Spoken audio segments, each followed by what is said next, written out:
대법원에서 이재명 공직선거법 위반 사건에 대해서 유죄 취지로 파기환송을 내린 것에 대해서 그 여파가 만만치가 않습니다. 옳은 판단이었다. 아니다. 성급한 판단이었다. 정당들은 자기 입맛에 따라서 그리고 법조인들은 이념 성향에 따라서 제각기 다른 생각들 하고 있어서 말들이 많습니다. 깜나라 조진국 시간입니다. 엊그제 어느 현직 판사가 법원 내부망인 코드내에 이런 기사를 올려서 여론이 이것을 인용하면서 논란에 불을 더 지피고 있습니다. 내용을 살펴보면은 이런 내용이죠. 제목 자체가 이재명 판결 30년간 듣도 보지도 못한 가운데 6만 쪽 정도는 한나절의 통독이라 이렇게 비아냥조의 기사를 올렸습니다. 물론 각자의 그 생각이 다르기 때문에 이런 기사를 올리는 것도 나무랄 수만 있는 것은 아니고 받아들일 수 있긴 하지만은 좀 더 한번 생각해 보지요. 1심과 2심 평판사들하고 대법원의 대법관 판사들은 근본이 다릅니다. 공소사실을 꼼꼼하게 파악하는 평판사들의 경우에 있어서는 재판 기록을 첫 장부터 마지막 단까지 수만 장이라 할지라도 놓쳐서는 안 되기 때문에 아주 꼼꼼하게 세심하게 살펴보는 것이 필요합니다. 절대적으로 필요합니다. 그러나 대법원은 1심과 2심에서 올라온 서로 논쟁이 다른 그 주장을 놓고서 판결을 내리게 되는 것이죠. 그런데 이번에 1심과 2심의 판결은 그 범죄 사실, 팩트는 다 공유하고 있습니다. 바라보는 판결 해석 차이가 있었기 때문에 대법원은 그것을 교통 정리했다. 이렇게 볼 것 같으면은 이렇게 비아냥거리는 내부망을 올린다는 것 자체가 과연 옳았을 것인가 이런 비판도 직면하게 되는 것 아니겠습니까? 판결 내용이 달랐기 때문에 그것을 어떻게 대법원에서 올바로 교통 정리를 하느냐 그것이지 6만 쪽을 다 한나절에 봤네 안 봤네 이것은 강론에 불과한 것이지 주 내용은 아니지 않습니까? 이것을 비아냥거린다. 판사의 입장에서 이거는 올바른 자세는 아니다. 그리고 정치 편향성 운운하면서 접근하는 것은 더더욱 옳지 않다. 저는 그런 생각을 가져봅니다. 두 번째로 또 하나 의심스러운 것이 있지요. 아니 정치 편향성 그 재판을 지금까지 해왔었다라고 얼마나 여론이라든가 국민들이 비판적으로 이재명 재판을 바라보고 있습니까? 그럴 때에 지금 내부망에 통신을 올렸던 이 판사는 어떤 입장을 보였는지 궁금합니다. 이재명 재판은 참 이상하다. 이런 얘기들을 많이 합니다. 이해가 되지 않는다. 판사들도 처음에 공직선거 최초에 권순일이 최종 판결을 내리기 전에 최창원 판사가 있었죠. 이때 무죄 선언을 했었습니다. 깜짝 놀랐었죠.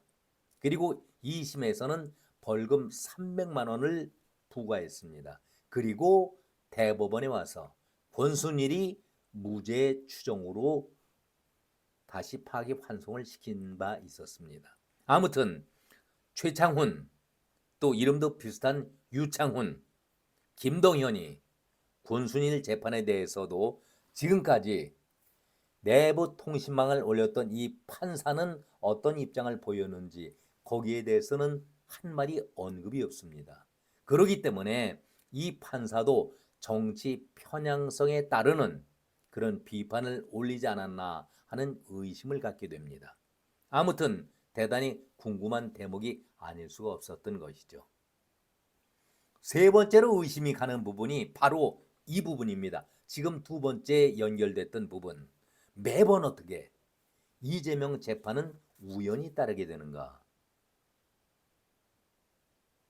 이재명 재판만큼은 왜 우연히 따라야 하는 것인지. 한두 번도 아니고 매번 우연의 연속으로 판결이 이루어지고 있다는 점을 우리가 어떻게 생각해야 할 것인가?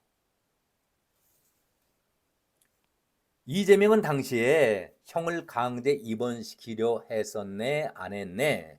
21호 1심에서 최창원 판사가 무죄를 선언했습니다. 그때도 굉장히 여론의 비판을 받았던 것이죠. 최창원 판사가 무죄를 선언했고 항소심 재판부는 공직선거법 위반에 해당된다.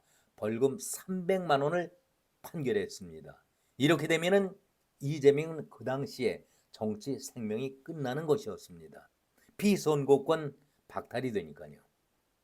대법원에서 권순일이 이재명의 손을 들어주면서 무죄 취지의 파기 환송을 해가지고 당시 언론들은 이재명이 기사 회상했다라고 모두 방송이나 신문에 그런 기사를 띄웠습니다. 그때의 권순일이 이재명 편을 들면서 이재명의 정치 생명을 살려주었다. 이런 비판의 소리까지 나온 적도 있었습니다. 그 당시에 권순일이 한 판결 내용이 기가 막힙니다. 이재명이 친형 강제 입원에 대해서 적극적으로 허위 사실을 공표한 것으로 보기 어렵다. 의혹을 제기하는 상대 후보자 질문에 대한 답변일 뿐이었지 적극적, 일방적으로 널리 알리려는 공표 행위라고 볼 수 없다라고 말하면서 무죄 취지로 파기환송을 했고 결국은 오늘의 이재명을 만든 것이 아니었습니까? 그런데 저는 여기에서 그 당시에도 같은 생각이었습니다만은 의심을 갖지 않을 수가 없습니다. 아니 선거 토론이라면은 상대방과 토론할 때 아주 치열한 토론을 펼치는데 적극적이고 일방적으로 널리 알리려는 공표 행위로 볼 수가 없다. 어떻게 대법관의 입에서 이런 판결이 나올 수가 있습니까? 아니 선거에서 유권자의 표를 의식하기 위해서 적극적으로 자기 방어의 입장에서 불합리하다 하더라도 정당한 주장이라고 우기는 것이 보통 선거판에서 볼 수 있는 상황 아닙니까? 그런데 이것을 적극적이고 일방적으로 널리 알리려는 공표 행위라고 볼 수가 없다. 아니 전 국민들이 다 지켜보고 있는 토론장인데 그 이상 가는 그러한 공표 행위가 어디 있겠습니까? 그 자리가 선거 토론 자리 아니었습니까? 표가 오고 가는 대단히 중요한 그런 자리였는데 이런 요상한 판결을 내리는 사람이 대법관 아니었습니까? 김명수 아니었습니까? 권순일 아니었습니까? 그런데 이번에 대법원에서 유죄 취지로 파기 환송을 시켰던 항소심 그 재판부가 바로 이 판례를 인용하면서 그대로 무죄를 선언했던 것 아니겠습니까? 기가 막힌 일이죠. 항소심 재판부가 이 권순일이 판례를 내렸던 것을 인용하면서 이재명이 무죄라고 선고하지 않았었습니까? 이재명은 당시 피고인으로서 정당한 주장만 했을 뿐이지. 그런데 이번에 대법원에서 유죄 취지의 파기환송은 그 반대 아니었습니까? 권순일이 대법원에서 만들었던 그 판례는 잘못된 것이다. 피고인 주장이 우선이 아니라 받아들이는 유권자, 국민들의 자세가 오해할 수 있기 때문에 대단히 위험한 그러한 생각이다 해서 유죄를 내렸던 것 아니겠습니까? 참 묘한 그런 재판들을 이념에 사로잡힌 판사들이 해왔던 것 아니겠습니까? 유창훈이 영장 기각 내렸을 때 판결은 또 어땠습니까? 김동연이 이재명이 무죄를 선고했던 그 판결은 또 어떤 판결이었습니까? 도무지 이해할 수가 없는 그런 판결이 이재명 재판에서만 이루어진다. 과연 그것을 올바른 판사가 올바른 판결을 내렸다라고 우리가 받아들일 수 있겠습니까? 그래서 이번 대법원에서는 권순일이 적용하는 판례를 부정하면서 새로운 판례를 제시하지 않았습니까? 이거 대단히 중요한 그런 판례였습니다. 피고인 주장이 옳은 것이 아니라 받아들이는 국민들의 자세가 오해할 수 있다라면 대단히 그것은 잘못된 것이다. 올바른 판단을 내려준 그런 판결 아니겠습니까? 단지 6만여 쪽을 한나절에 읽었네, 하루 이틀에 읽었네, 이것은 강론도 아니고 시비를 걸기 위한 하나의 그 발목 잡기 아니겠습니까? 그리고 이런 것을 보도하는 언론이나 기자, 제정신입니까? 객관성을 지녀야 하지요. 언론이라고 한다면은, 기자라고 한다면은 정확성과 객관성이 생명 아니겠습니까? 정직한 것, 정확한 것, 객관적인 보도가 생명일지인데 대부분의 언론들은 지금 어떻게 갑니까? 시류를 따라가고 내가 좋아하는 정치를 따라가고 있는 반대 현상을 보이고 있는 것 아니겠습니까? 대부분의 독자들이라든가 시청자들은 그 언론이 전하는 정보만 가지고 옳고 그름을 판단하게 되니 얼마나 위험한 겁니까?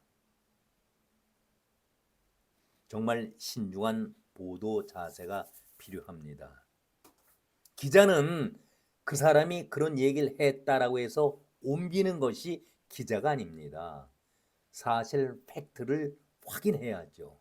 그렇다면 사실 확인이 신속함보다는 더 우선적 아니겠습니까?